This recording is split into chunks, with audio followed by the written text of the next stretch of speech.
Hello, welcome to another video, and today we're going to be looking at the very simple clam exercise, which is a very popular one most people use to strengthen the glutes. So in this exercise, what you'll see is that the hip is just being abducted, so really targets the glute medius quite well.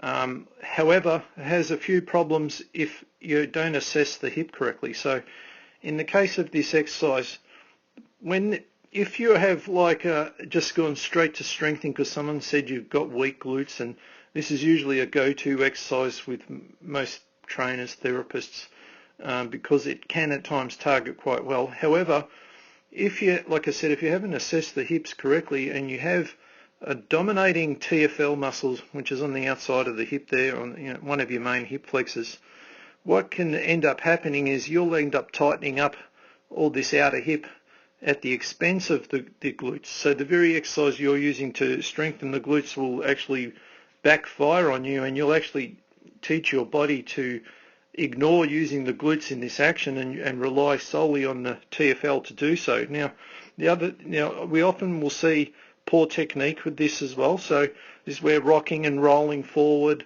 moving around too much, trying to cheat on the movement to find an extra way to overcome the weakness that is most likely within the glutes. So you may in fact have weak glutes, but the body will always try to find another way. So one of the best things to do with this simple exercise, firstly you're going to need to have a band. If you don't have a band, you're really wasting your time. You won't get anything out of the exercise.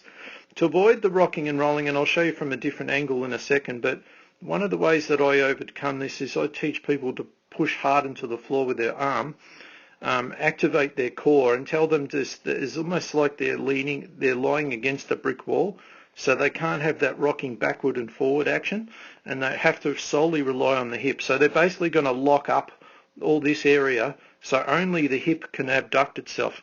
Now I'll come back to that tight hip flexor in a second, but if I come to the side here, and you'll see how Mel here is working quite hard to try and keep herself still.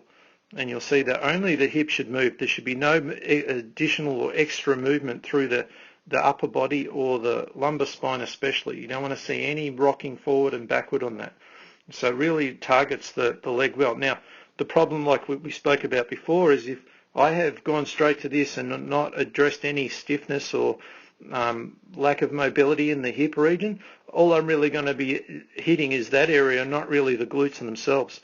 These guys are going to be hypertonic and try to steal the work and try to perform this action by themselves without the glutes, and that's where you really head into a real series of problems by not addressing that. So the other thing to consider is that the clam itself, you may get really good at this exercise, but it may not help you when you stand up. If you have no intention to progress it to standing movements, it won't change anything. You're really going to have to change the way the muscles interact with each other. Now, I'm going to show you a couple of regressions, a couple of different variations that I might use with the clam. I don't always use these with people all the time. This might be, especially this next one, this is what we call a reverse clam. This is more for people in throwing sports and throwing athletes and stuff. So it's not that one here, it's this one where we're going to go like more of an internal rotation instead of an abduction. And this really sort of mimics what would happen on the throwing action on the follow through. So when you've thrown something, so it could be tennis, could be like baseball or cricket or any of those sports where you've got like a throwing thing, even in sports where you're changing direction, this hip has got to learn how to roll through. So you should be able to have that ability to abduct and externally rotate, but it should actually be able to internally rotate too. Got to be careful of using this with too many people because it actually can cause problems. But like I said, there is at times, this again will come back to an assessment. If you've assessed someone correctly, you've identified a limitation or a restriction in this movement, this could be a very simple exercise you could use that. Again, I would try to not rely on this to solely fix the problem. It's like used in combination with a functional movement. So for example, like in multi-directional lunge, where I'm teaching sort of an agility movement or even a cable push, with the weight shifting, and which mimicking the throwing action, and there has to be that internal rotation of that hip on the follow through, and you might see that person doesn't do that, and that's what they'll have, like a real energy loss on their throw, or it could be striking for, like, even for golf. As golf's a classic one, actually, you'll see that hip has to, that trailing leg has to internally rotate. This can be a good exercise to use in combination with the functional movements you want to correct. Now, this next one is what we call a closed clam. So I'm going to, there's a bit of a setup on this, and I'm going to just fast forward it to there. So anyway, this one here is going to be for the bottom leg. So the reason I have this foam roller here, so I have this leg in a sort of in its optimally aligned position. I don't want this leg resting on the ground, because otherwise I end up overstretching the outer hip here if that leg's down on that angle. So then I end up creating an issue at this hip here. I want this leg to be fully rested, because what I'm actually targeting is the bottom leg here on this left leg. And this is where we're still doing like an external rotation, but it's obviously very limited. And just because it's more of a closed, you've got more control. So there's a lot more control through the hip socket there, where you can basically keep that right in the middle. This is what we call centration, the hip centration. So I would use this with some people who are really limited in their hip action, and the clam is going to be, it could be the person that's identified with that tight TFL, and we can't use that exercise because it'll make things worse. We might get a lot of hamstring cramping in bridges and hip extensions, so the glutes are really shut down. Really limited with the glute exercise you might use. This might be one of my first ones that I'll go to, because I can really get the glutes involved without all those other limitations. See, I take the TFL right out of it. If I just go back again for you, because the way to apply load with this, because there's no band, is you really need to use time. All right, so if you come up and you hold it and you count to 10, this is surprisingly quite hard. Very, very regress, so not enough on its own to strengthen the glutes, but like neither is all of the other clams either. They're just a stepping stone to get to the ones that are, which are always the standing movements, usually like all the deadlifting actions.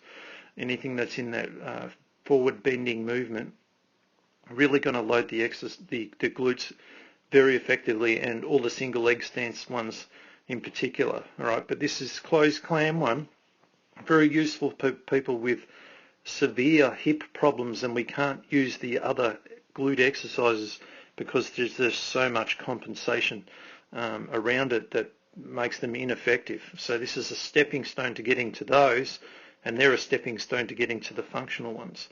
All right, so that's a look at a couple of different versions of the clams. So they're the two regressions I may use. And then there's obviously a stack of progressions. I won't go into all of them because there really is a lot of them, and some of them you just, I don't know, question what's the point of it? Why don't you just do some standing stuff? Like if you're able to move past the basic ones, just move to the standing one. So this first one is like a straight leg. Basically, all you've really done is just added a lever to the leg. So a bit like going from a plank, from a push-up on your knees to push-up on your toes. It really just loads the glute medius a little bit more, but again, you've got to be very careful of overloading the hip flexors and them trying to steal the work from you again. And you can see here how she's using her hand to push down and got the core activated, so there's no rocking and rolling. So that's an obvious progression. Another more advanced way would be where we start to really bring the core into it in a much more progressed way. Again, I could do this in a kneeling version first, but we'll go straight to the toe one because it's the one that probably see more often. So we're in a side plank. All right, so now this is interesting, this video, because Mel has a weakness on her left hip here, and the whole time she's been doing clams with the right leg except for that closed clam, which was an easy one. Now this is where this hip has to be very stable. If there's any instability here, you won't be able to move. So this is the beauty of the plank in a way, in that it exposes instability as a problem. And she'll be attempting to try and lift that right leg, but she just can't do it. She just is going to fall to the ground. There's just no way that she can do that exercise on this side. And it's not the weakness in the right leg, it's the weakness in the left leg. All right, so then she switches sides, and you'll see now her right hip is the stronger hip, and obviously everything that it's associated with that, so obliques and everything, but now she can do it. All right, so now she's got the ability to lift that left leg, which is the weak one, but its real weakness was exposed as instability, not as a strengthening in a movement capacity. So you can see here, this may be the inferior choice. It actually may be more to do with the stability components more than the glute medius itself as a moving component. All right, so this is a good one to sort of finish with, because you can see how people may be working on the entirely wrong thing. They may have skipped all their hip mobility to start with, and everything they do from this point on is the waist. Or maybe their stability is the problem, and they're all along they're thinking we've got weak glutes, but maybe it's all the other things around it that are forcing the glutes to become weak, and they're the things you should be working on. All right, so a very interesting video with a couple of different things of the clams. Make sure you check out the description underneath, because this is a detailed article with a lot more information that I've left out on this, and that'll have all others video examples of hip mobility and stuff that I haven't included in this video just because it would take too long. All right, so make sure you check the description, the link under. It'll be the one at the top that I'll put in there for you, and you can check that out. All right, I hope you enjoyed that video, and I'll see you next time.